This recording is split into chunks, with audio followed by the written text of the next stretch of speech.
kerjasama sama Ko Richard. Jualan live dia mau, Jualan dia minta live. ajakin saya jualan live katanya. Saya sudah janjian dengan dia juga, besok kita mau jualan live Iya. sampai itu. Besok perdana dia akan jualan live bareng dengan Jualan saya. live, ya. Iya. Jangan lupa Pokoknya ya apapun lah, teman-teman. yang penting halal kan. Iya, amin. Live juga ya teman-teman, ikut ya. Mbak Inara, tapi kemarin sempat ada ketika sidang perdana mediasi itu akhirnya pihak sana mencabut gugatan itu sendiri. Kamu seperti apa perasaan kamu ketika pihak sana mencabut dan besok kabarnya pihak sana mau mengajukan lagi gugatan hak asuh anak. Sedangkan tadi yang kamu bilang anak-anak itu adalah golden yang memang lagi masih masa pertumbuhan mereka. Kamu nanggapnya seperti apa saya? Sepertinya kalau soal itu dalam agama Islam tentunya anak-anak yang masih di bawah umur mumayyiz itu masih di bawah ibunya. Semua balik lagi ke, saya rasa nanti keputusan hakim akan bijaksana soal itu. Dan kamu akan tetap membela anak-anak, akan tetap ada di diri kamu gitu ya, ada di pihak kamu gitu. Pastinya, insya Allah.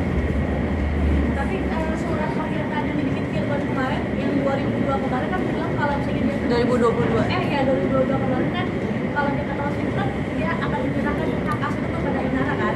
Nah itu termasuk jadi bukti yang kuat untuk Inara mempertahankan anak-anak di dalam hidup Betul, Inara. betul. Sesuai dengan surat pernyataan yang udah ditandatangan aja. Jadi dia akan berarti itu jadi bukti kuat dari Inara buat ini sebagai apa namanya pemegang teguh bahwa kamu adalah wali dari anak-anak itu gitu ya. Iya, ya saya rasa sudah sepantasnya dia komitmen dengan surat yang sudah ditandatangani. Dengan pencabutan itu sendiri gimana Inara? Kalau soal itu saya nggak tahu ya strategi mereka mau seperti apa. Yang jelas semua bukti sudah ada, surat pernyataan pun sudah ditandatangan. Jadi ya sudah sepatutnya semua dijalankan sesuai dengan apa yang sudah dia terima aja sebagai konsekuensinya.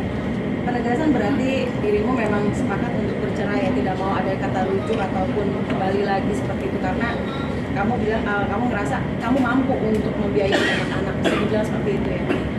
Bukan seperti itu juga sebenarnya. Dari awal saya udah menawarkan mediasi, tapi beliau sudah bulat untuk bercerai. Bahkan saya sudah minta tolong Ustadz Dery untuk memediasi kami, tapi gagal. Memang dari pihak dianya tidak mau. Kemudian dianya juga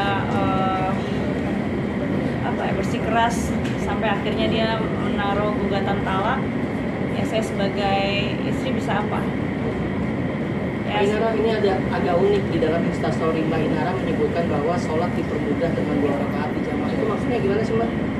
Dalam instastory Mbak yang Iya. diupdate tadi itu seperti Iya. apa Mbak? Ini bisa sedikit dijelaskan Mbak? Apakah Firgon tidak pernah sholat atau seperti apa gitu Mbak? Jadi kalau itu dia gimana ya, kan kegiatan dia sebagai musisi itu kan sibuk ya, yang kita tahu.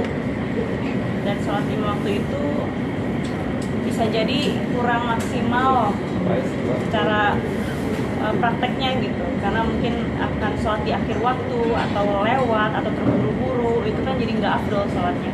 Jadi saya mempermudah dia sebaiknya di jamak. Nah, secara prakteknya itu kan balik lagi ke dia ya, mau dilakukan atau enggak. Tapi ada sedikit ini menurut kalian aja Mbak ya, ada sedikit informasi bahwa agak berbeda ajaran yang diajarkan oleh keluarga Mbak kepada Firgon karena secara Firgon mualaf gitu Mbak. Itu seperti apa Mbak? Ustaz Dery Gimana bisa Ustaz Dery jelaskan mungkin bisa tentang jelaskan? sholat jamaah. Wallahu a'lam bishawab, apa kejadian saya nggak tahu ya. Yang jelas di dalam Islam itu ada keringanan, ada rukhsah bagi para musafir ataupun bagi keadaan darurat untuk jamaah atau pasar salat itu ada. Nah, jadi yang dijelaskan sama Firgon bukan Bang, negatif lagi dia bertanya. Aku tanya masalah ini, itu masalah ngaji bang, bukan kita. Iya betul, iya betul karena Kita ada melebar itu di sini. Kalau saya rasa masalah fikih itu ada ilmunya dan semua sepakat. Tidak mungkin Inara mengajarkan sesuatu yang tidak ada ilmunya, dan pasti Inara juga ada arahan dari gurunya. Jadi itu ya, nanti mungkin ya kalau memang mau tambah unit kepada video masalah jamaah pasar salah itu harus boleh kita ada- duduk. Jadi harus tanya ada aja ininya. maksudnya apa sih, kesesatan di mana, kesalahan di mana. harus kita tanyakan baik-baik, jangan sampai pertanyaan Sekalian ngaji, sekalian ngaji kajian. aja, kita ngaji, datangkan Iya, guru, datangkan sekalian. kiai, nah, ada dalilnya, ada kitabnya, insya Allah semua akan betul. Kak Ina tadi dokter Ika sempat sebut katanya bisa memulai lain jualan lainnya. Nah, Kak Ina sendiri mungkin kesiapannya seperti apa sih menghadap menghadap media sosial lain? Mungkin kesiapan Kak Ina untuk podcast ini? Karena udah lama ya, sekian lama maksudnya aku jadi ibu rumah tangga yang benar-benar ngurusin rumah dan anak aja gitu, jadi emang agak sedikit gugup. Cuman karena sebelumnya memang basic aku juga di entertain, jadi insya Allah nggak akan butuh waktu lama lah untuk adaptasi, insya Allah. Kak Ina mengenai Instagram sendiri itu kan kalian itu mengharapkan keharmonisan rumah tangga, mungkin apa sih maksud dari pembeberan dari sholat juga telat dan sebagainya dari Instagram sendiri? Apakah ada masih ada perselisihan dengan kalian? Ya sekarang kalau secara logika kita kan nggak kayak Kamera aja mbak. Kenapa aja Kak ya, jadi sekarang secara akal logika kita lebih pilih sholat di akhir waktu terburu-buru atau sholat di awal waktu tapi kita bisa mengerjakannya tenang di jamaah. Berasa tidak usah dibahas. Iya.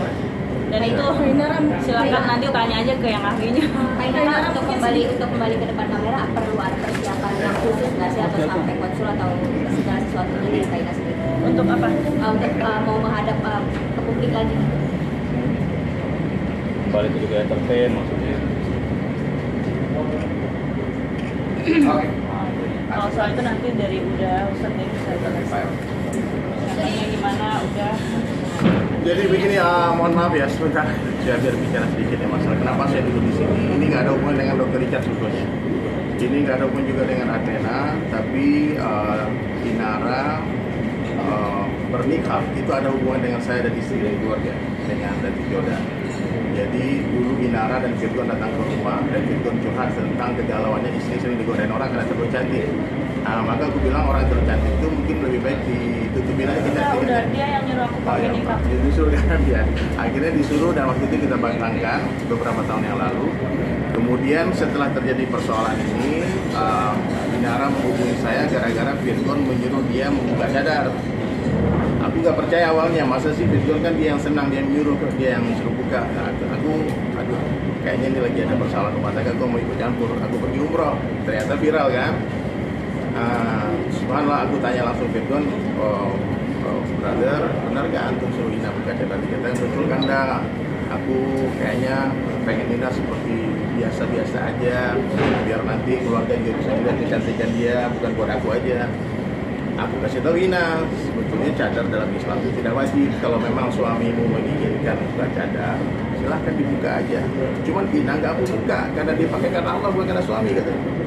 Enggak, pokoknya aku nggak mau buka katanya. Jadi begitu. Jadilah percekcokan masalah cadar juga ada. Kemudian setelah masuk gugatan cerai dari pihak Pak Virgon, Ina ke rumah. Dia ke rumah, dia curhat, nangis, berpelukan sama istri lama banget. Terus dia cerita, aku nggak yakin, maksudnya nanti ke depan ini aku masalah keperluan hidup, aku harus bekerja. Dan Ina waktu itu bertanya, Ustadz, boleh nggak aku kalau buka cadar? Saya bilang cadar itu tidak wajib, cadar itu sunnah. Mananya ya kalau kalian lihat orang bercadar, jangan dibilang itu salah. Itu urusan dia menutup wajah dia sendiri. Aku pun yang bercadar nggak boleh menyalahkan yang tidak bercadar. Ya, karena tidak membuka wajah seperti kakak-kakak ini itu tidak berdosa, dan bukan sebuah kemaksiatan. Nah, kemudian ternyata aku tanya, kenapa Ina nanya begitu? Aku nampaknya harus bekerja dan mungkin daruratnya pekerjaanku. Contohnya ternyata ini hubungannya dengan Athena kan? Athena kan klinik skincare kecantikan, otomatis ada hubungan dengan kecantikan wajahnya. Maka Ina undang aku datang, Dr. Richard, tolong jelaskan. Tolong nanti netizen yang melihat Ina, kalau satu hari lihat Ina membuka niqabnya, cadarnya, karena jangan bully. Karena itu bukan sebuah kemaksiatan. Itu hukumnya boleh-boleh saja. Bukan dianjurkan ya, tapi boleh. Jadi kalau Ina bertanya, boleh nggak aku buka cadar? Bertanya, silahkan istikharah aja. Karena untuk memakai itu tuh perlu iman yang kuat dan banyak hal yang harus dia korbankan, nggak boleh di sini, nggak boleh di situ. Nah, tapi ketika nanti Ina mungkin membuat keputusan dia mau membuka wajahnya, silakan, ya, silakan lakukan itu karena Allah. Ya, kalau Ina merasa dipakai, kalau merasa dibuka. Itu jawaban dari aku ya. Jadi aku tidak memberatkan Ina karena pertanyaan itu menggambarkan kondisi hati, Bang. Orang kalau imannya lagi ada ujian, dia bertanya boleh nggak? Jawabannya ya boleh. Tapi kalau nanya gimana sempurnanya, ya sempurnanya ya ditutup benar. Kalau perlu seperti yang di Arab sana, maka pakai kurda kan matanya pun nggak nampak, khusus untuk suami saja. Nah, tapi kalau masalah boleh, standar hijab yang paling dasar dalam Islam itu muka dan telapak tangan dinampakkan. Jadi silakan Ina, silakan ya ada media. Kalau Ina mau memutuskan membuka cadar, biar nggak jadi fitnah nanti kan. Yang orang pikir nih gara-gara ini, gara-gara itu. Nah, jadi Ina lakukan nih karena Allah. Jadi kalau Ina mau pakai. Kalau Ina buka. Keputusan dari Ina apa? Ina sendiri seperti apa Mbak Ina? Dengan akhirnya apakah ini juga salah satu ketika memang diberi tanggung jawab untuk menjadi salah satu brand ini sendiri, akhirnya ikhtiarnya itu seperti apa, ingin membuka itu sendiri? Dan kapan? Jadi begini, aku memutuskan untuk kembali kerja demi anak-anak kan. Jadi ada unsur darurat di sini, darurat. Jadi oleh karena itu ya aku harus membuka cadar. Jadi mudah-mudahan teman-teman media semuanya, netizen nggak berburuk sangka gitu sama aku, karena aku juga berjuang buat anak-anak aku. Itu harapan Ina ngundang aku di sini untuk menjelaskan hukum hakam tentang nikah ya. Jadi ulama kita hampir semua kiai pun punyai tidak bernaik nikah ya. Jadi ini adalah hal yang dibolehkan. Ya. Jadi jangan sampai ada bulian yang akhirnya malah bikin kalian semua berdosa. Boleh